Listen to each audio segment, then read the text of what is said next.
भाद्रपद कृष्ण अष्टमी को श्री कृष्ण जन्माष्टमी कहते हैं, क्योंकि ये दिन भगवान श्री कृष्ण का जन्म दिवस माना जाता है।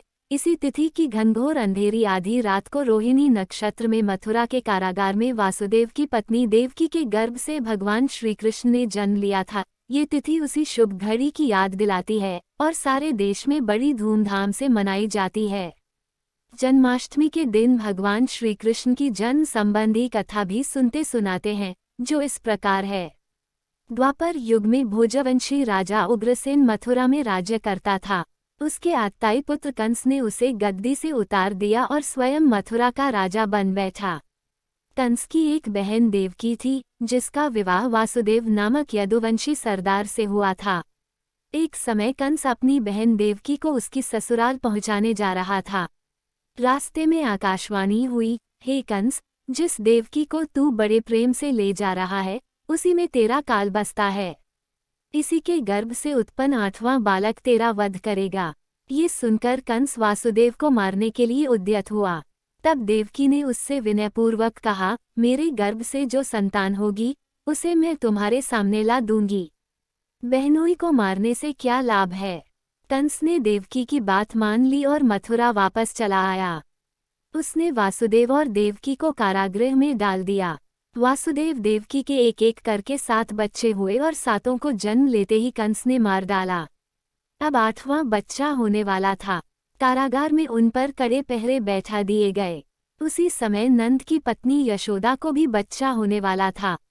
उन्होंने वासुदेव देवकी के दुखी जीवन को देख 8वें बच्चे की रक्षा का उपाय रचा।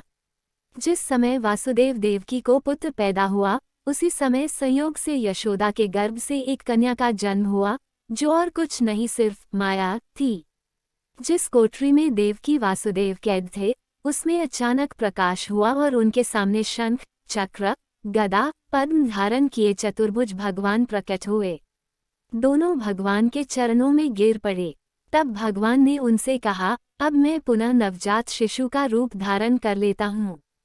तुम मुझे इसी समय अपने मित्र नंद जी के घर वृंदावन में भेज आओ और उनके यहाँ जो कन्या जन्मी है, उसे लाकर कंस के हवाले कर दो।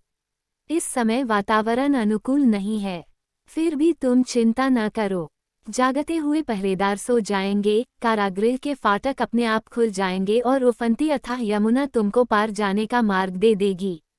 उसी समय वासुदेव नवजात शिशु रूप श्री कृष्ण को सूप में रखकर कारागृह से निकल पड़े और अथाह यमुना को पार कर नंद जी के घर पहुँचे। वहां उन्होंने नवजात शिशु को यशोदा के साथ सुला दिया और कन्या को लेकर मथुरा आ गए। कारागृह के फाटक पूर्ववत बंद हो गए। अब कंस को सूचना मिली कि वासुदेव देवकी को बच्चा पैदा हुआ है।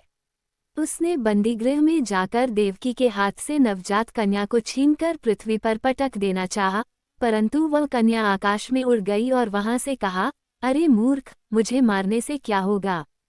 तुझे मारने वाला तो वृंदावन में जा पहुंचा है। वह जल्द ही तुझे तेरे पापों का दंड देगा। ये है कृष्ण जन्म की कथा। जय श्री कृष्ण भगवान। मैं आशा करती हूँ कि आपको ये कहानी पसंद आई होगी। इस कहानी पर आपकी क्या राय है, कमेंट करके जरूर बताइए। धन्यवाद।